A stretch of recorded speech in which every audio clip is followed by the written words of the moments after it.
Student, आप सभी student को एजेंट आर्ट्स एकेडमी पे स्वागत है। तो कैसे हैं आप सब? ठीक होंगे और मन दिल लगाकर पढ़ाई करते होंगे।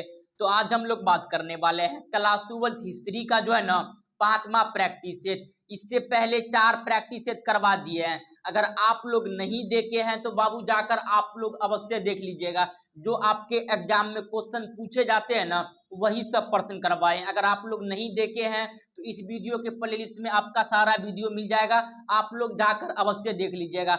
हम बोले थे आपका जो है ना 20 प्रैक्टिस सेट करवाएंगे, यही 20 में से आपका जो है ना सारा क्वेश्चन मिल जाएगा। इससे बाहर आपका कोई एक भी बाहर का प्रश्न देखने के लिए नहीं मिलेगा। तो आप लोग जितना प्रश्न करवाते हैं आप लोग सभी प्रश्न को जो है ना अच्छे से कर लीजिएगा। यही सब प्रश्न जो है ना आपके एग्जाम में पूछे जाते हैं। तो आज हम लोग बात करने वाले हैं 5वां प्रैक्टिस सेट। आप जितना क्वेश्चन हम जो अभी करवाएंगे ये आपके एग्जाम के लिए जो है ना अति महत्वपूर्ण प्रश्न है। आपके एग्जाम में कई बार यहाँ से जो है ना क्वेश्चन पूछे जाते हैं और पूछे गए हैं। समझे? आप लोग जो है बाबू जाकर टेलीग्राम पे जाके अवश्य ज्वाइनिंग हो जाइएगा। क्लास खत्म होने के बाद इसका जो है ना पीडीएफ हम टेलीग्राम पे हम प्रोवाइड करवा देंगे। तो आप लोग टेलीग्राम पे जाकर अवश्य ज्वाइनिंग हो जाइएगा और व्हाट्सएप ग्रुप पे भी ज्वाइनिंग हो जाइएगा, ताकि दोनों पे जो है ना क्लास खत्म होने के बाद पीडीएफ जो हम प्रोवाइड करवा देते हैं। यह दोनों का लिंक आपका इस वीडियो के प्लेलिस्ट में आपका मिल जाएगा। तो आप लोग जाकर अवश्य ज्वाइनिंग हो जाइएगा। अगर आप लोग इस चैनल पे नए हैं तो आप लोग चैनल को अवश्य सब्सक्राइब कर लीजिएगा। आप लोग एक बार लाइक कर दीजिए, जल्दी लाइक करिए। आप लोग जो है ना वीडियो को एक बार शेयर कर दीजिएगा। अब जितना प्रश्न करवाते हैं बाबू आप लोग सभी प्रश्न को जो है ना अच्छे से याद कर लीजिएगा। आप लोग वीडियो को पूरा देख लीजिएगा। यह 5वां प्रैक्टिस सेट है। इससे पहले 4 करवा दिए, अगर नहीं देखे हैं तो जाकर देख लीजिएगा। तो चलिए आज का जो हमारा पहला प्रश्न है उसको देख लेते हैं। यहाँ थोड़ा प्रिंटिंग में दिक्कत है, आप लोग इसको एक कर लीजिएगा, समझे? तो चलिए आज का जो हमारा पहला प्रश्न क्या है कि सुमेर अभिलेख में नाविको देश में कौन था? ऑप्शन नंबर ए में है मेलुआ, ऑप्शन नंबर बी में मगान, ऑप्शन नंबर सी में दिलमुन, ऑप्शन नंबर डी में इनमें से कोई नहीं। इसका जो आंसर हो जाएगा ना ऑप्शन नंबर क्या हो जाएगा? ए हो जाएगा, मेलुआ। सुमेर अभिलेखों में जो है ना नाविकों का जो है ना देश कौन था? तो मेलुआ था। क्वेश्चन नंबर जो है ना आपका 1 का क्या हो जाएगा बाबू? ऑप्शन नंबर ए हो जाएगा। क्वेश्चन नंबर जो है ना 1 का क्या हो जाएगा? ऑप्शन नंबर ए हो जाएगा। तो जितना प्रश्न करवाते हैं ना आपके एग्जाम के लिए जो है ना अति महत्वपूर्ण प्रश्न है। तो आप लोग जाकर अवश्य देख लीजिएगा। जितना वीडियो पहले करवा दिए, अगर आप लोग नहीं देखे हैं तो जाकर बाबू आप लोग अवश्य देख लीजिएगा। तो चलिए क्वेश्चन नंबर जो है ना 2 को देख लेते हैं। क्वेश्चन नंबर 2 में क्या है? तोलने की इकाई में सिंधुवासी का जो है ना अंक प्रयोग करते थे। ऑप्शन नंबर ए में है 4, ऑप्शन नंबर बी में 12, ऑप्शन नंबर सी में 8, ऑप्शन नंबर डी में 16 है। इसका जो आंसर हो जाएगा ना बाबू ऑप्शन नंबर क्या हो जाएगा आपका? जो इसका जो आंसर हो जाएगा ऑप्शन नंबर क्या हो जाएगा? बी हो जाएगा। 12 का जो है ना प्रयोग करते थे तोलने के लिए। जो है ना इकाई में सिंधुवासी जो है ना किसका प्रयोग करते थे? तो याद रखिएगा 12 का प्रयोग करते थे। क्वेश्चन नंबर जो है ना आपका 2 का क्या हो जाएगा? ऑप्शन नंबर बी हो जाएगा।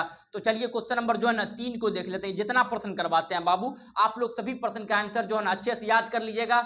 यही सब प्रश्न जो है ना आपके एग्जाम में आने वाला है। इससे बाहर आपका कोई एक भी बाहर का प्रश्न देखने के लिए नहीं मिलेगा। तो आप लोग सभी प्रश्न का आंसर जो है कमेंट करिएगा, ताकि सभी प्रश्न आपको अच्छे से याद हो जाएगा। अगर आप लोग इस चैनल पे नए हैं तो आप लोग चैनल को जो है ना अवश्य सब्सक्राइब कर लीजिएगा। तो चलिए क्वेश्चन नंबर जो है ना 3 को देख लेते हैं। क्वेश्चन नंबर 3 में क्या है कि चाहुंद्रो उत्पादन केंद्र था। ऑप्शन नंबर ए में मुहर का, ऑप्शन नंबर बी में मन का, ऑप्शन नंबर सी में वस्त्र, ऑप्शन नंबर डी में है मूर्ति। इसका जो आंसर हो जाएगा ना ऑप्शन नंबर क्या हो जाएगा? बी हो जाएगा। चाहुंद्रो का जो है ना उत्पादन केंद्र था तो मन का था। क्वेश्चन नंबर जो है ना आपका जो है 3 का क्या हो जाएगा? ऑप्शन नंबर बी हो जाएगा। तो आप लोग जो है ना सभी प्रश्न का आंसर जो है अच्छे से याद कर लीजिएगा। यही सब प्रश्न जो है ना आपके एग्जाम में आने वाला है। इससे बाहर आपका कोई एक भी बाहर का प्रश्न देखने के लिए नहीं मिलेगा। तो आप लोग सभी प्रश्न का आंसर जो है ना अच्छे से याद कर लीजिएगा। अगर आप लोग टेलीग्राम पे ज्वाइनिंग नहीं हुए हैं तो आप लोग टेलीग्राम पे जाके अवश्य ज्वाइनिंग हो जाइएगा। क्लास खत्म होने के बाद इसका पीडीएफ जो है हम टेलीग्राम पे प्रोवाइड करवा देंगे। अगर आप लोग नए हैं इस चैनल पे तो आप लोग चैनल को अवश्य सब्सक्राइब कर लीजिएगा। तो चलिए क्वेश्चन नंबर जो है ना 4 को देख लेते हैं। क्वेश्चन नंबर 4 में क्या है? अशोक का शासनकाल था। ऑप्शन नंबर ए में है 270 ईसा पूर्व से लेके 230 ईसा पूर्व तक, ऑप्शन नंबर बी में 269 से लेके 232 ईसा पूर्व तक, ऑप्शन नंबर सी में 2207 ईसा पूर्व से लेकर 240 ईसा पूर्व तक, ऑप्शन नंबर डी में इनमें से कोई नहीं। इसका जो आंसर हो जाएगा ना बाबू ऑप्शन नंबर क्या हो जाएगा? बी हो जाएगा। 269 से लेके 232 ईसा पूर्व तक। अगर आप लोग को किसी को अगर बी सी और ए डी ईसा पूर्व और आपका जो है ना ईस्वी में किसी भी स्टूडेंट को दिक्कत है तो आप लोग बाबू कमेंट करिएगा। इस पे आप लोग का जो है एक प्रॉपर वीडियो मिल जाएगा। अगर आप लोग को इसमें बीसी और एडी, बीसी का फुल नेम होता है बिफोर क्राइस्ट, एडी का जो है ना फुल फॉर्म होता है एनो डोमिनी। बीसी को बोलते हैं ईसा पूर्व और एडी को बोलते हैं ईस्वी। अगर ये दोनों में अगर किसी भी स्टूडेंट को दिक्कत है तो आप लोग बाबू कमेंट कर दीजिएगा, ताकि इस पे हम जो है ना आपका एक से अलग से जो एक प्रॉपर वीडियो आप लोग को हम प्रोवाइड करवा देंगे। तो उसके बाद आप लोग का जो है ना थोड़ा सा भी कन्फ्यूजन नहीं होगा। अगर आप लोग किसी भी स्टूडेंट को दिक्कत है तो आप लोग कमेंट अवश्य करिएगा, समझे। तो चलिए क्वेश्चन नंबर 5 को देख लेते हैं। याद रखिएगा जो अशोक का शासनकाल था 269 से लेके 232 ईसा पूर्व तक था। याद रखिएगा ये आपके एग्जाम में कई बार पूछा गया है। अगर आपसे पूछेगा अशोक के बारे में थोड़ा यहाँ चलिए थोड़ा जान लेते हैं। अगर अशोक आपसे पूछेगा अशोक जो था ना वह कौन सा वंश का शासक था, तो याद रखिएगा वह मौर्य वंश का शासक था। कौन सा वंश का शासक था बाबू? मौर्य वंश का शासक था। आपसे पूछेगा अशोक जो थे ना मौर्य वंश के कैमे शासक थे, तो याद रखिएगा तीसरे शासक थे। यह भी आपके एग्जाम में कई बार पूछा गया है, समझे। आपसे पूछेगा कलिंग युद्ध किसने लड़ा था, तो अशोक ने लड़ा था, समझे। कब लड़ा था? 200 जो है ना 61 ईसा पूर्व में। कब लड़ा था बाबू? 261 ईसा पूर्व में जो है ना कलिंग युद्ध किसने लड़ा था, तो अशोक ने लड़ा था। तो ये सब आपके एग्जाम में जो है ना कई बार आया हुआ प्रश्न है, तो आप लोग सभी प्रश्न को अच्छे से याद कर लीजिएगा। यही सब प्रश्न जो है ना आपके एग्जाम में आने वाला है। इससे बाहर आपका कोई एक भी बाहर का प्रश्न नहीं मिलेगा देखने के लिए। तो आप लोग सभी प्रश्न का आंसर जो है ना अच्छे से याद कर लीजिएगा। तो चलिए क्वेश्चन नंबर जो है ना 5 को देख लेते हैं। क्वेश्चन नंबर 5 में क्या है कि अशोक का अभिलेख जो है ना सर्वप्रथम पढ़ा गया। ऑप्शन नंबर ए में है 1845 ईस्वी में। ऑप्शन नंबर बी में 1833 ईस्वी में। ऑप्शन नंबर डी में 1837 में। ऑप्शन नंबर डी में 1850 ईस्वी में। इसका जो आंसर हो जाएगा ना ऑप्शन नंबर क्या हो जाएगा बाबू? ऑप्शन नंबर बी हो जाएगा। जो है ना 1837 में जो था अशोक का जो है ना अभिलेख को पढ़ा था। और किसने पढ़ा था वह भी आपके एग्जाम में आता है, समझे। एग्जाम में आता है जेम्स प्रिंसेप। अशोक का जो अभिलेख का सर्वप्रथम किसने पढ़ा था, तो याद रखिएगा जेम्स प्रिंसेप ने पढ़ा था। कब पढ़ा था? 1837 में। अगर यहाँ कभी कभी ऑप्शन में 38 भी रहता है, 1838 भी रहता है, तो आप लोग उसको भी टिक कर लीजिएगा। नहीं तो ज्यादातर जो आपके जो है ना ऑप्शन में होते हैं 1930 के दशक में। आपसे पूछेगा अशोक का अभिलेख जो है ना सर्वप्रथम कब पढ़ा गया था, लेकिन ज्यादातर ऑप्शन में आपको मिलता है 1930 के दशक में। अगर यहाँ दिए हुआ 1937, अगर 38 भी रहता, 37 रहेगा तो 38 नहीं रहेगा, तो आप लोग 38 या 37 रहेगा तो आप लोग वहां टिक कर लीजिएगा, समझे। अगर किसने पढ़ा था तो याद रखिएगा अशोक का अभिलेख को जेम्स प्रिंसेप ने पढ़ा था। यह जितना कॉन्सेप्ट बताते हैं ना बाबू, आप लोग सभी कॉन्सेप्ट को अच्छे से याद करिएगा। यही सब प्रश्न जो है ना आपके एग्जाम में आने वाला है। इससे बाहर आपका कोई एक भी बाहर का प्रश्न नहीं मिलेगा देखने के लिए। तो आप लोग सभी प्रश्न का आंसर जो है ना अच्छे से याद कर लीजिएगा। तो चलिए क्वेश्चन नंबर 6 को देख लेते हैं। क्वेश्चन नंबर 6 में क्या है कि जो है ना मुर्दा राक्षस के लेखक कौन है? ऑप्शन नंबर ए में कौटिल्य, ऑप्शन नंबर बी में विष्णु ईमा, ऑप्शन नंबर डी में हरिसेन, ऑप्शन नंबर डी में विशाखदत्त। मुर्दा राक्षस के लेखक कौन है? तो भैया विशाखदत्त है। क्वेश्चन नंबर जो है ना आपका 6 का क्या हो जाएगा? ऑप्शन नंबर डी हो जाएगा। तो आप लोग सभी प्रश्न का आंसर जो है ना अच्छे से याद कर लीजिएगा। यही सब प्रश्न जो है ना आपके एग्जाम में आने वाला है। इससे बाहर आपका कोई एक भी बाहर का प्रश्न नहीं मिलेगा देखने के लिए। तो आप लोग सभी प्रश्न का आंसर जो है कमेंट करिएगा। तो चलिए क्वेश्चन नंबर 7 को देख लेते हैं। क्वेश्चन नंबर 7 में क्या है कि अंग महाजनपद की जो है ना राजधानी कहाँ थी? ऑप्शन नंबर ए में पाटलिग्राम, ऑप्शन नंबर बी में विराटनगर, ऑप्शन नंबर सी में चंपा, ऑप्शन नंबर डी में वैशाली। इसका जो आंसर हो जाएगा ना ऑप्शन नंबर क्या हो जाएगा? सी हो जाएगा। अंग जो है महाजनपद की जो है राजधानी कहाँ थी? तो याद रखिएगा बाबू अंग महाजनपद की राजधानी चंपा थी। यह आपके एग्जाम में कई बार पूछा गया है। आपसे पूछेगा महाजनपद की वर्तमान में संख्या कितनी है? याद रखिएगा 16 महाजनपद थे। कितने महाजनपद थे बाबू? 16 महाजनपद थे। जो है ना आपसे पूछा है अंग महाजनपद की राजधानी कहाँ है, तो याद रखिएगा अंग की राजधानी चंपा है। क्वेश्चन नंबर जो है ना आपका 7 का ऑप्शन नंबर क्या हो जाएगा? सी हो जाएगा। तो चलिए क्वेश्चन नंबर 8 को देख लेते हैं। क्वेश्चन नंबर 8 में क्या है कि दीर्घ के अंतर्गत कौन है? ऑप्शन नंबर ए में प्रथम 2 वर्ण, ऑप्शन नंबर बी में प्रथम 3 वर्ण, ऑप्शन नंबर सी में प्रथम एवं चतुर्वर्ण, ऑप्शन नंबर डी में इनमें से सभी। इसका जो आंसर हो जाएगा ना, ऑप्शन नंबर क्या हो जाएगा? बी हो जाएगा, प्रथम 3 वर्ण जो है ना दीर्घ के अंतर्गत होते हैं, प्रथम 3 वर्ण। क्वेश्चन नंबर 8 का ऑप्शन नंबर क्या हो जाएगा? सी हो जाएगा। तो चलिए बी हो जाएगा, क्या हो जाएगा? क्वेश्चन नंबर 8 का ऑप्शन नंबर बी हो जाएगा। तो चलिए क्वेश्चन नंबर जो है ना 9 को देख लेते हैं। क्वेश्चन नंबर 9 में क्या है कि पुरुष सूक्त का जो है ना उल्लेख किस ग्रंथ में है? ऑप्शन नंबर ए में है अर्थवेद में, ऑप्शन नंबर बी में है सामवेद में, ऑप्शन नंबर सी में है यजुर्वेद में, ऑप्शन नंबर डी में है ऋग्वेद में। क्वेश्चन नंबर जो है ना आपका 9 का क्या हो जाएगा? ऑप्शन नंबर जो है ना आपका डी हो जाएगा, ऋग्वेद में जो है ना पुरुष सूक्त का जो है ना उल्लेख सर्वप्रथम जो है ना किस ग्रंथ में है? तो याद रखिएगा ऋग्वेद में है। यह आपके एग्जाम में पूछे गए, आपसे पूछेगा वेदों की संख्या कितनी है? तो याद रखिएगा वेदों की संख्या 4 है। आपसे पूछेगा सबसे पुराना वेद कौन सा था? याद रखिएगा सबसे पुराना वेद भी ऋग्वेद ही था। क्वेश्चन नंबर जो 9 का ऑप्शन नंबर डी हो जाएगा। तो सभी प्रश्न आप लोग अच्छे से याद कर लीजिएगा, यही सब प्रश्न जो है ना आपके एग्जाम में आने वाला है। इससे बाहर आपका कोई एक भी बाहर का प्रश्न नहीं मिलेगा देखने के लिए, तो आप लोग सभी प्रश्न का आंसर जो है अच्छे से याद करिएगा। तो चलिए क्वेश्चन नंबर जो है ना 10 को देख लेते हैं। क्वेश्चन नंबर 10 में क्या है कि समुद्रगुप्त जो है ना कौन सा वंश का शासक था? ऑप्शन नंबर ए में मौर्य वंश, ऑप्शन नंबर बी में गुप्त वंश, ऑप्शन नंबर सी में हर्यक वंश, ऑप्शन नंबर डी में इनमें से कोई नहीं। जो है ना समुद्रगुप्त जो था वह कौन सा वंश के शासक था? तो याद रखिएगा गुप्त वंश का शासक था। नाम से ही पता चल रहा भैया गुप्त। समुद्रगुप्त कौन सा वंश के शासक थे? तो याद रखिएगा वह गुप्त वंश के शासक थे। क्वेश्चन नंबर 10 का ऑप्शन नंबर क्या हो जाएगा? बी हो जाएगा। तो चलिए क्वेश्चन नंबर 11 को देख लेते हैं। क्वेश्चन नंबर 11 में क्या है कि जो है ना शास्त्रों के अनुसार राज्य जो है ना करने का जो है ना अधिकार था? ऑप्शन नंबर ए में है क्षत्रियो को, ऑप्शन नंबर बी में ब्राह्मणों को, ऑप्शन नंबर सी में वैश्य को, ऑप्शन नंबर डी में शूद्र को। इसका जो आंसर हो जाएगा ना ऑप्शन नंबर क्या हो जाएगा? क्वेश्चन नंबर जो है ना 11 का ऑप्शन नंबर क्या हो जाएगा? ए हो जाएगा। जो है ना क्षत्रियो को शास्त्रों के अनुसार जो है ना केवल जो है ना आपका राज्य करने का अधिकार था, तो क्षत्रियो को था। क्वेश्चन नंबर जो है ना 11 का ऑप्शन नंबर क्या हो जाएगा? ए हो जाएगा। तो चलिए क्वेश्चन नंबर 12 को देख लेते हैं। ये इतना प्रश्न करवाते हैं ना बाबू, आप लोग सभी प्रश्न का आंसर जो है याद कर लीजिएगा, ताकि सभी प्रश्न आपको अच्छे से याद हो जाएगा। आप लोग जो है ना अगर इस चैनल पे नए हैं तो आप लोग इस चैनल को जो है ना अवश्य सब्सक्राइब कर लीजिएगा। अगर आप लोग जो है ना बाबू टेलीग्राम पे जाके अवश्य ज्वाइनिंग हो जाइएगा।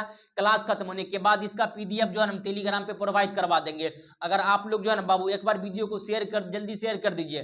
तो चलिए क्वेश्चन नंबर 12 को देख लेते हैं। क्वेश्चन नंबर 12 में क्या है? कार्ले का चैत्य किसने निर्माण करवाया था? ऑप्शन नंबर ए में ईंटों से, ऑप्शन नंबर बी में पहाड़ियों चट्टानों से, ऑप्शन नंबर सी में पत्थर से, ऑप्शन नंबर डी में संगमरमर से।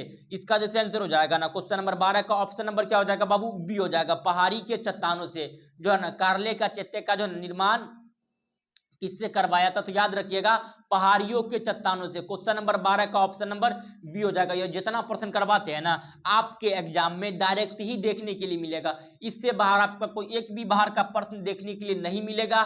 तो आप लोग सभी प्रश्न का आंसर जो है ना कमेंट कर दीजिएगा। तो चलिए क्वेश्चन नंबर जो है ना 13 को देख लेते हैं। क्वेश्चन नंबर 13 में क्या है?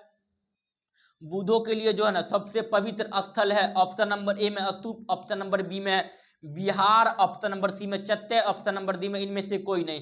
बुद्ध के जो है ना सबसे पवित्र स्थल क्या है? तो स्तूप है। जो बुद्ध मर जाते थे क्या बाबू जो है ना बुद्ध का जो भी पवित्र स्थल होता था क्या बाबू? जो बुद्ध जो है ना समझिए एग्जाम्पल के लिए, अगर बुद्ध जो है कोई सा भी जो चीज को, जैसे समझिए एग्जाम्पल के लिए बुद्ध जो है वहां पे जो है नाखून को काटते थे, जो नाखून कट जाता था उसको जो है ना वहीं पे वही जमीन के नीचे गाड़ कर जो है ना स्तूप बनाया जाता था।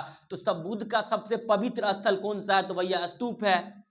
सांची का जो स्तूप जो था वो आपका, और अमरावती का स्तूप जो आपके एग्जाम में कई बार पूछा गया है, सांची का और अमरावती का स्तूप आपके एग्जाम में कई बार पूछे हुआ है। तो इसका थ्योरी वाला क्लास हम करवाए हुए हैं, अगर आप लोग नहीं देखे हैं तो जाकर आप लोग अवश्य देख लीजिएगा। सांची का और अमरावती का स्तूप पूरा डीपली में हम समझाए हुए हैं, अगर आप लोग नहीं देखे हैं तो जाकर आप लोग अवश्य देख लीजिएगा। तो चलिए क्वेश्चन नंबर 14 को देख लेते हैं। क्वेश्चन नंबर 14 में क्या है कि जो है ना राज्य मनामा के नाम से जो है ना किस ग्रंथ का फारसी अनुवाद किया गया है? ऑप्शन नंबर ए में रामायण को, ऑप्शन नंबर बी में महाभारत को, ऑप्शन नंबर सी में गीता को, ऑप्शन नंबर डी में उपनिषद को। इसका जो आंसर हो जाएगा ना ऑप्शन क्या हो जाएगा, ऑप्शन नंबर बी हो जाएगा। क्वेश्चन नंबर जो है ना आपका 14 का क्या हो जाएगा, ऑप्शन नंबर बी हो जाएगा, महाभारत को। अगर आपसे पूछेगा महाभारत का जो युद्ध था किसके किसके बीच लड़ा गया था, याद रखिएगा कौरव और पांडव के बीच महाभारत का युद्ध जो था किसके किसके बीच हुआ था, कौरव और पांडव के बीच। कौरव की संख्या थी बाबू 100, यह भी आपके एग्जाम में हुआ था, और पांडव की संख्या 5 ही थी। पांडव 5 मिलके कौरव 100 को पराजित कर देता है। महाभारत का युद्ध जो है किसने जीता था, याद रखिएगा पांडव ने जीता था। कितने दिनों तक युद्ध चला था, याद रखिएगा महाभारत का युद्ध जो था 18 दिन तक चला था। यह भी आपके एग्जाम में कई बार क्वेश्चन जो है ना पूछा गया है। महाभारत का युद्ध कहाँ पे हो रहा था, तो कुरुक्षेत्र के मैदान में। क्वेश्चन नंबर 14 का ऑप्शन नंबर बी हो जाएगा। जितना एक्सप्लेनेशन भी करते हैं ना बाबू आप लोग उसको भी याद रखिएगा, ताकि आपका एक भी प्रश्न नहीं छूटेगा, समझे। आप लोग ये सभी को करिएगा। तो चलिए क्वेश्चन नंबर जो है ना 15 को देख लेते हैं। क्वेश्चन नंबर 15 में क्या है कि जो है ना गुलबदन बेगम ने जो है ना किसके आगरा पर हुमायूं नामा लिखा था। ऑप्शन नंबर ए में है अकबर, ऑप्शन नंबर बी में हुमायूं, ऑप्शन नंबर सी में है बाबर, ऑप्शन नंबर डी में अबू फजल। इसका जो आंसर हो जाएगा ना ऑप्शन नंबर क्या हो जाएगा, ऑप्शन नंबर जो है ना आपका ए हो जाएगा। जो है ना गुलबदन बेगम ने किसके आगरा पर हुमायूं नामा लिखा था। क्वेश्चन नंबर अकबर के आगरा पर जो है ना गुलबदन बेगम ने हुमायूं नामा लिखा था। क्वेश्चन नंबर 15 का ऑप्शन नंबर ए हो जाएगा। तो चलिए क्वेश्चन नंबर 16 को देख लेते हैं। क्वेश्चन नंबर 16 में क्या है कि जो है ना विजयनगर राज्य की स्थापना कब हुई। ऑप्शन नंबर ए में 1326, ऑप्शन नंबर बी में 1336, ऑप्शन नंबर सी में 1339, ऑप्शन नंबर डी में 1359। इसका जो आंसर हो जाएगा ना ऑप्शन नंबर क्या हो जाएगा, बी हो जाएगा। विजयनगर की जो है स्थापना किसने किया था, याद रखिएगा आपका हरियर और बुक्का ने। देखिए विजयनगर की स्थापना हरियर और बुक्का यह दोनों क्या थे बाबू, भाई थे। 1336 ईस्वी में हरियर और बुक्का जो थे ना विजयनगर साम्राज्य की स्थापना किया था। अगर आपसे पूछेगा जो है ना विजयनगर का जो है खोज किसने किया था, याद रखिएगा विजयनगर का जो खोज किया था कॉलोनी मैकेंजी ने किया था। समझे, यह एग्जाम में पूछा जाता है। विजयनगर की खोज कॉलोनी मैकेंजी ने। अच्छा से याद रखिएगा जितना बता रहे हैं। विजयनगर का जो है नाम आपसे पूछेगा प्रथम जो है शासक का क्या नाम था। अगर पूछेगा शासक यानी विजयनगर का स्थापना हरियर और बुक्कर ने किया था। यह दोनों कौन सा वंश के शासक थे, याद रखिएगा हरियर और बुक्का जो थे यह संगम वंश के शासक थे। कौन सा वंश के थे बाबू, संगम वंश के। आपसे पूछेगा संगम वंश के शासक कौन थे, हरियर और बुक्का थे। यह भी आपके एग्जाम में कई बार पूछा गया है। दूसरा वंश था आपका तुलुव वंश था। क्या बाबू, दूसरा वंश जो है ना आपका तुलुव वंश था। उसके बाद तीसरा वंश जो था आपका जो है ना सालू वंश था। कौन था बाबू, तीसरा वंश जो था सालू वंश था। यही वंश से जो थे आपका जो है कृष्णदेव राय जी। क्या था बाबू, कृष्णदेव राय जो थे तुलुव वंश का शासक। आपसे पूछेगा कृष्ण वहां का विजयनगर का सबसे महानतम शासक, तो कृष्णदेव राय कौन सा वंश के शासक थे, याद रखिएगा कृष्णदेव राय जो थे वह तालु वंश के शासक थे। आप चौथा वंश जो आपका आता है अरविंदु वंश। पहला वंश आपका संगम वंश, दूसरा सालू वंश, तीसरा तुलुव वंश, चौथा अरविंदु वंश। यह सभी याद रखिएगा आपके एग्जाम में पूछा जाता है, समझे। तो जितना प्रश्न करवाते हैं ना बाबू आप लोग सभी प्रश्न को अच्छे से कर लेते हैं ना, आपका एक भी प्रश्न नहीं छूटेगा। लेकिन आप लोग सभी प्रश्न का आंसर जो अच्छे से याद कर लीजिएगा। तो चलिए क्वेश्चन नंबर 17 को देख लेते हैं। क्वेश्चन नंबर 17 में क्या है कि विजयनगर का महानतम शासक था।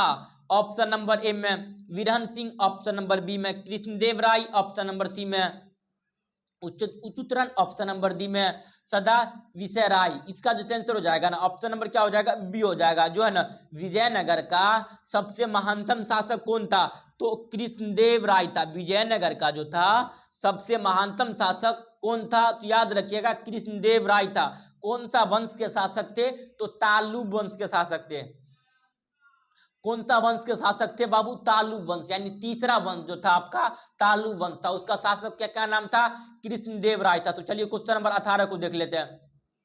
क्वेश्चन नंबर 18 में क्या है कि अबू फजल की कृति आईने अकबरी जो है ना किसके शासनकाल में वर्णन है? ऑप्शन नंबर ए में है अकबर, ऑप्शन नंबर बी में अकबर, ऑप्शन नंबर सी में जहांगीर, ऑप्शन नंबर सी में है शाहजहां। इसका जो आंसर हो जाएगा ना ऑप्शन नंबर क्या हो जाएगा? बी हो जाएगा। अबू फजल का जो है आईने अकबरी जो है ना किसके शासनकाल में वर्णित है? तो अकबर के शासनकाल में वर्णित है। जो अभी आपके एग्जाम में आया हुआ प्रश्न है, आपसे पूछेगा जो है ना पानीपत का द्वितीय युद्ध, पानीपत का जो है दूसरा युद्ध 1556 में लड़ाया गया था, लड़ाई लड़ी गई थी, जिसमें किसी का जीत हुआ तो अकबर जो था ना बाबू मुगल साम्राज्य के जो थे तीसरे शासक बने थे। पानीपत का द्वितीय युद्ध हुआ था 1556 में, हेमू और अकबर के बीच हुआ था, जिसमें अकबर जो थे हेमू को पराजित कर देता है और अकबर जो है गद्दी पे बैठ जाता है। आपसे पूछेगा अकबर का जो है ना राज्य अभिषेक कब हुआ था? तो याद रखिएगा 1556 ईस्वी में। यह भी आपके प्रश्न आया हुआ है। तो चलिए क्वेश्चन नंबर 19 को देख लेते हैं। क्वेश्चन नंबर 19 में क्या है? अकबरनामा एवं जो है ना आईने अकबरी के अनुवादक कौन थे? ऑप्शन नंबर ए में बैबरीज, ऑप्शन नंबर बी में जेरेंट, ऑप्शन नंबर सी में ब्लैकमैन, ऑप्शन नंबर डी में इन सभी। इसका जो आंसर हो जाएगा ना ऑप्शन नंबर डी हो जाएगा।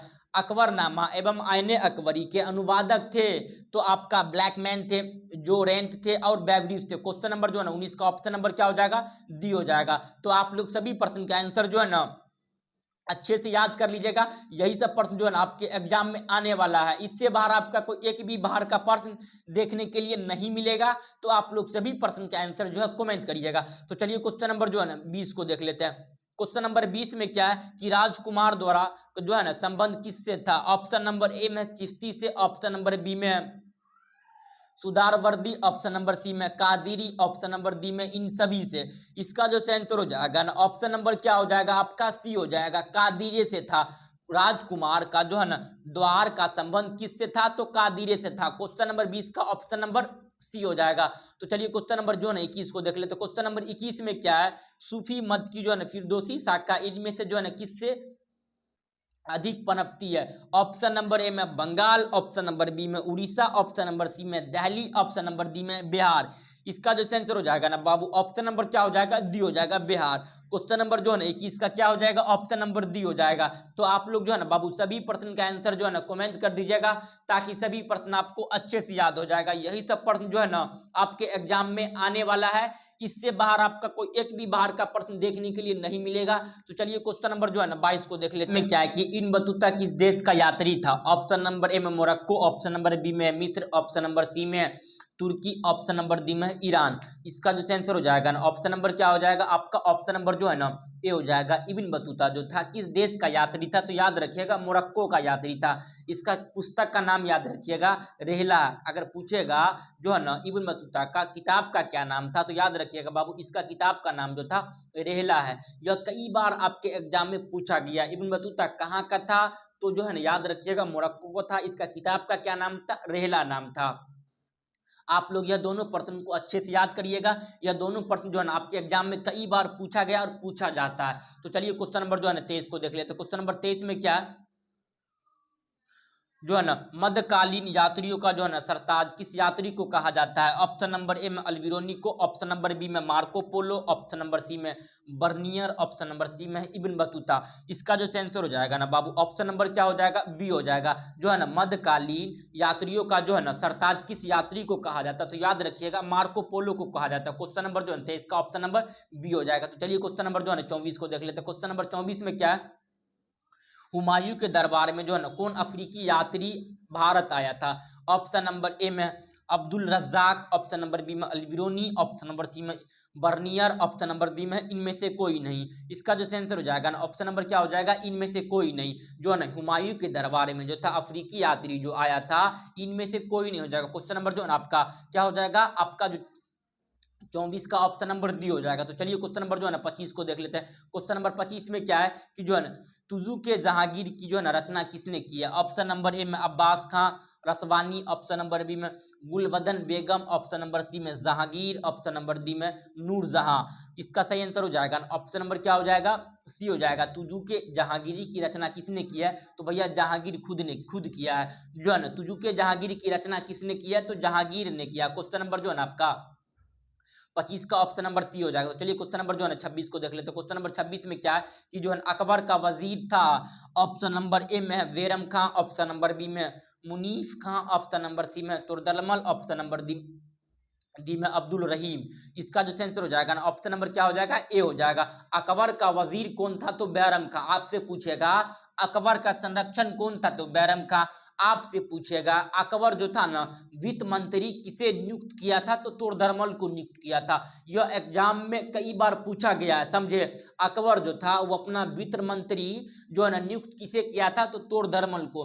अकबर का जो वजीर कौन था, तो बैरम खां था। तो चलिए क्वेश्चन में कर्नवालिस कोड बना, ऑप्शन नंबर ए में 1797, ऑप्शन नंबर बी में 1793, ऑप्शन नंबर सी में 1805, ऑप्शन नंबर डी में 1775। इसका जो आंसर हो जाएगा ना बाबू ऑप्शन नंबर क्या हो जाएगा, 1793। कॉर्नवालिस कोड कब बना था, तो 1793 ईस्वी में। क्वेश्चन नंबर जो है ना आपका 27 का क्या हो जाएगा, ऑप्शन नंबर बी हो जाएगा। तो चलिए क्वेश्चन नंबर जो है ना 28 को देख लेते हैं। क्वेश्चन नंबर 28 में क्या है, जहांगीरी प्रथा भारत में जो है ना किस राज्य में लागू हुआ था। ऑप्शन नंबर ए में बंगाल, ऑप्शन नंबर बी में है मद्रास, ऑप्शन नंबर सी में बम्बई, ऑप्शन नंबर डी में इनमें से कोई नहीं। इसका जो आंसर हो जाएगा ना ऑप्शन नंबर क्या हो जाएगा बाबू, ए हो जाएगा। जो है ना जहांगीरी प्रथा भारत के जो है ना किस राज्य में लागू हुआ था, तो याद रखिएगा यह जो लागू हुआ था आपका बंगाल में। क्वेश्चन नंबर 28 का ऑप्शन नंबर ए हो जाएगा। तो चलिए क्वेश्चन नंबर जो है ना 29 को देख लेते हैं। क्वेश्चन नंबर 29 में क्या है, जो है ना 1857 के विद्रोह के समय भारत का गवर्नर जनरल कौन था। ऑप्शन नंबर ए में डलहौजी, ऑप्शन नंबर बी में कैनिंग, ऑप्शन नंबर सी में लीटन, ऑप्शन नंबर डी में रिपन। इसका जो आंसर हो जाएगा ऑप्शन नंबर क्या हो जाएगा, बी हो जाएगा। 1857 के क्रांति के समय भारत का गवर्नर जनरल कौन था, तो लॉर्ड कैनिंग था। तो चलिए क्वेश्चन नंबर जो है ना आपका जो है 30 को देख लेते हैं। क्वेश्चन नंबर 30 में क्या है कि लॉर्ड कैनिंग से ठीक पहले भारत का गवर्नर जनरल कौन था। ऑप्शन नंबर ए में कैनिंग, ऑप्शन नंबर बी में डलहौजी, ऑप्शन नंबर सी में मिंटो, ऑप्शन नंबर डी में कर्नवालिस। इसका जो आंसर हो जाएगा ना बाबू आपका डलहौजी हो जाएगा। जो है ना लॉर्ड कैनिंग से जो है पहले भारत के गवर्नर जनरल कौन थे, तो याद रखिएगा आपका डलहौजी था। उसके बाद बना था आपका कैनिंग, समझे। तो चलिए क्वेश्चन नंबर जो है 31 को देख लेते हैं। क्वेश्चन नंबर 31 में क्या है, पलासी की लड़ाई जो है ना किसके किसके बीच हुई थी। ऑप्शन नंबर ए में क्लाइव और जो है ना Siraj ul Daula, option number B में क्लाइव और जो है ना Siraj Daula, option number B में लाहौजी और जो है ना Sirajul Daula, option number D में इनमें से कोई नहीं। इसका जो आंसर हो जाएगा ना ऑप्शन नंबर क्या हो जाएगा बाबू, ए हो जाएगा। जो पलासी का युद्ध हुआ था 1757 ईस्वी में, कब हुआ था बाबू, 1757 ईस्वी में सिराज उल दौला और जो है रॉबर्ट क्लाइव के बीच। रॉबर्ट क्लाइव और सिराज उल दौला। क्वेश्चन नंबर जो है ना आपका 31 का क्या हो जाएगा, ऑप्शन नंबर ए हो जाएगा। पलासी का युद्ध कब हुआ था, 1757 ईस्वी में हुआ था। यह भी आपके एग्जाम में पूछा जाता प्रश्न है, तो याद रखिएगा। तो चलिए क्वेश्चन नंबर 32 को देख लेते हैं। क्वेश्चन नंबर 32 में क्या, बंगाल के जो है ना सर्वप्रथम गवर्नर कौन थे। ऑप्शन नंबर ए में है क्लाइव, ऑप्शन नंबर बी में कैनिंग, ऑप्शन नंबर सी में है रिपन, ऑप्शन नंबर डी में है कर्नवालिस। इसका जो आंसर हो जाएगा ना ऑप्शन नंबर क्या हो जाएगा बाबू, ए हो जाएगा। रॉबर्ट क्लाइव बंगाल के जो थे सर्वप्रथम गवर्नर जनरल कौन थे, तो याद रखिएगा आपका इसका जो आंसर हो जाएगा रॉबर्ट क्लाइव। क्वेश्चन नंबर 32 का ऑप्शन नंबर क्या हो जाएगा, ए हो जाएगा। तो बाबू जितना प्रश्न करवाते हैं ना आपके एग्जाम के लिए अति महत्वपूर्ण प्रश्न है, तो आप लोग सभी प्रश्न का आंसर जो है कमेंट कर दीजिएगा, ताकि सभी प्रश्न आपको अच्छे से याद हो जाएगा। यही सब प्रश्न जो है ना आपके एग्जाम में आने वाला है। इससे बाहर आपका कोई एक भी बाहर का प्रश्न नहीं मिलेगा देखने के लिए। तो आप लोग सभी प्रश्न का आंसर जो है कमेंट करिएगा। तो चलिए क्वेश्चन नंबर 33 को देख लेते हैं। क्वेश्चन नंबर 33 में क्या है कि सिराज उल दौला जो है ना के बाद बंगाल का नवाब कौन बना। ऑप्शन नंबर ए में Siraj ul Daula, option number B में Mir Jafar, option number C में क्लाइव, ऑप्शन नंबर सी में है कर्नवालिस। इसका जो आंसर हो जाएगा ना बाबू ऑप्शन नंबर क्या हो जाएगा आपका, बी हो जाएगा, मीर जाफर। सिराजुल दौला के बाद जो था बंगाल का जो है ना गवर्नर जनरल कौन बना था, तो याद रखिएगा मीर जाफर ने बना था। क्वेश्चन नंबर जो है ना आपका 33 का ऑप्शन नंबर क्या हो जाएगा, बी हो जाएगा। तो ये बाबू जितना प्रश्न करवाते हैं ना आपके एग्जाम के लिए जो है ना ये सभी प्रश्न अति महत्वपूर्ण प्रश्न है। यही सब प्रश्न जो है आपके एग्जाम में आने वाला है। इससे बाहर आपका कोई एक भी बाहर का प्रश्न देखने के लिए नहीं मिलेगा। तो आप लोग सभी प्रश्न का आंसर जो है कमेंट करिएगा। तो चलिए क्वेश्चन नंबर जो है ना 34 को देख लेते हैं। क्वेश्चन नंबर 34 में क्या है, इंडिया जो है ना गेटवे ऑफ इंडिया का निर्माण कब हुआ। ऑप्शन नंबर ए में 1911, ऑप्शन नंबर बी में 1916, ऑप्शन नंबर सी में 1920, ऑप्शन नंबर डी में 1930। इसका जो आंसर हो जाएगा ना ऑप्शन नंबर ए हो जाएगा। गेटवे ऑफ इंडिया का निर्माण 1911 में हुआ था। आपसे पूछेगा इंडिया गेट का निर्माण 1931 में हुआ था। इंडिया गेट का निर्माण कब हुआ था? 1931। Gateway of India 1911। तो चलिए क्वेश्चन नंबर जो है ना 35 को देख लेते हैं। क्वेश्चन नंबर 35 में क्या है? गांधी जी ने अहमदाबाद से दांडी यात्रा किस लिए किया था? ऑप्शन नंबर ए में असहयोग आंदोलन, ऑप्शन नंबर बी में नमक कानून को तोड़ने के लिए, ऑप्शन नंबर सी में इरविन से समझौता करने के लिए, ऑप्शन नंबर डी में इनमें से कोई नहीं। इसका जो आंसर हो जाएगा ना ऑप्शन नंबर बी हो जाएगा। गांधी जी ने अहमदाबाद से दांडी यात्रा किया था नमक कानून को तोड़ने के लिए। किस लिए? नमक कानून को तोड़ने के लिए। गांधी जी जो था जो है दांडी यात्रा कब किया था? तो याद रखिएगा 1930 में किया था। यह आपके एग्जाम में कई बार यह सब क्वेश्चन पूछा जाता है, समझे? तो आप लोग सभी को अच्छे से याद रखिएगा। तो चलिए क्वेश्चन नंबर जो है ना 36 को देख लेते हैं। क्वेश्चन नंबर 36 में क्या है? गांधी और इरविन समझौता कब हुआ था? ऑप्शन नंबर ए में है 1930, ऑप्शन नंबर बी में है 1931, ऑप्शन नंबर सी में 1940, ऑप्शन नंबर डी में 1942। इसका जो आंसर हो जाएगा ना ऑप्शन नंबर क्या हो जाएगा? बी हो जाएगा। गांधी और इरविन समझौता कब हुआ था? तो 1931। क्वेश्चन नंबर जो है ना 36 का ऑप्शन नंबर बी हो जाएगा। तो आप लोग जो है ना बाबू सभी प्रश्न का आंसर जो है अच्छे से याद कर लीजिएगा। यही सब प्रश्न जो है ना आपके एग्जाम में आने वाला है। इससे बाहर आपका कोई एक भी बाहर का प्रश्न देखने के लिए नहीं मिलेगा। तो आप लोग सभी प्रश्न का आंसर जो है कमेंट करिएगा ताकि सभी प्रश्न आपको अच्छे से याद हो जाएगा। चलिए क्वेश्चन नंबर जो है 37 को देख लेते हैं। क्वेश्चन नंबर 37 में क्या है कि दूसरा गोलमेज सम्मेलन कब हुआ था? ऑप्शन नंबर ए में है आपका जो है ना 1930, ऑप्शन नंबर बी में 1931, ऑप्शन नंबर सी में 1932, ऑप्शन नंबर डी में 1942। दूसरा गोलमेज सम्मेलन जो हुआ था 1931 को हुआ था। पहला गोलमेज सम्मेलन जो हुआ था 1930 को, दूसरा 1931 को, तीसरा 1932 को। यह याद रखिएगा, यह आपके एग्जाम में पूछा जाता है। गोलमेज सम्मेलन कहाँ आयोजित किया गया था?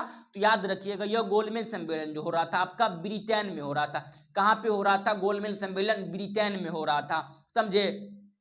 क्वेश्चन नंबर जो है ना आपका जो है 37 का ऑप्शन नंबर बी हो जाएगा। पहला अगर पूछता तो 1930, दूसरा 1931, तीसरा 1932। आपसे पूछ रहा है जो है ना दूसरा गोलमेज सम्मेलन कहाँ हुआ था? तो याद रखिएगा आपका जो है ना ब्रिटेन में हुआ था। कब हुआ था? 1931 को हुआ था।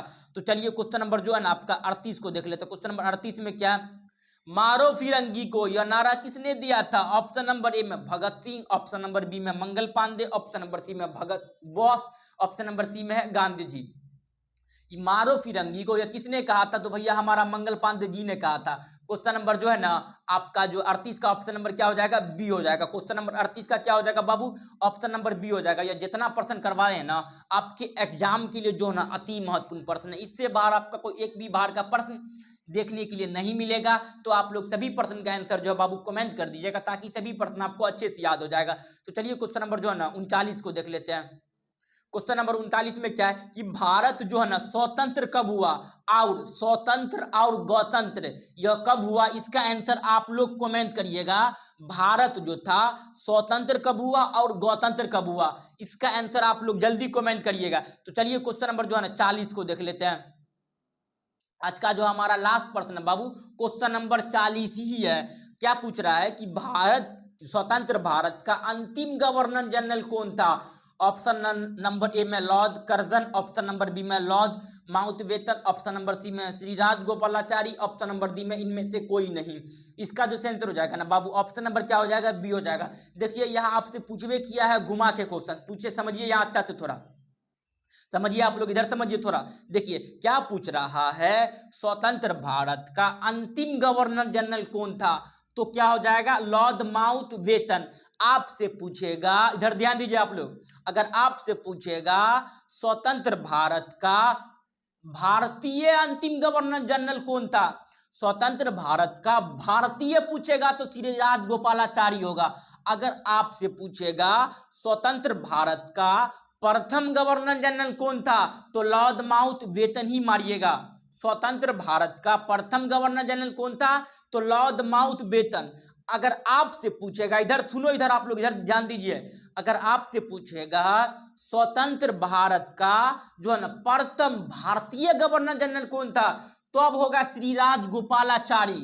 समझे, यह कॉन्सेप्ट जो है आपको कई बच्चे में थोड़ा बहुत कंफ्यूज हो जाता है, तो आज के बाद आप लोग आई होप इस पे कभी कंफ्यूज नहीं होइएगा। तो इसका जो आंसर हो जाएगा ना, ऑप्शन नंबर क्या हो जाएगा बाबू, बी हो जाएगा। क्वेश्चन नंबर जो है ना आपका 40 का ऑप्शन नंबर बी हो जाएगा। स्वतंत्र भारत का अंतिम गवर्नर जनरल कौन था, तो लॉर्ड माउंटबेटन। आपसे ऐसे ही पूछता स्वतंत्र भारत का भारतीय अंतिम गवर्नर जनरल कौन था, तो श्रीराज गोपालाचारी। अगर भारतीय रहेगा क्वेश्चन में तब होगा श्रीराज गोपालाचारी। समझे, अगर पूछेगा आपसे स्वतंत्र भारत का जो है ना प्रथम गवर्नर जनरल कौन था, तो लॉर्ड माउंटबेटन ही था।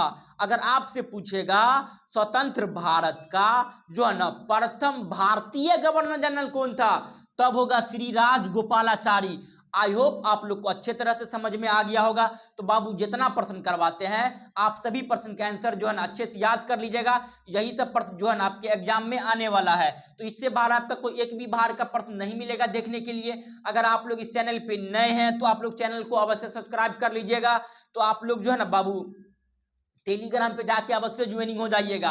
क्लास खत्म होने के बाद इसका पीडीएफ टेलीग्राम पे हम प्रोवाइड करवा देंगे। तो चलिए हम लोग मिलते हैं नेक्स्ट क्लास में, तब तक के लिए जय हिंद जय भारत।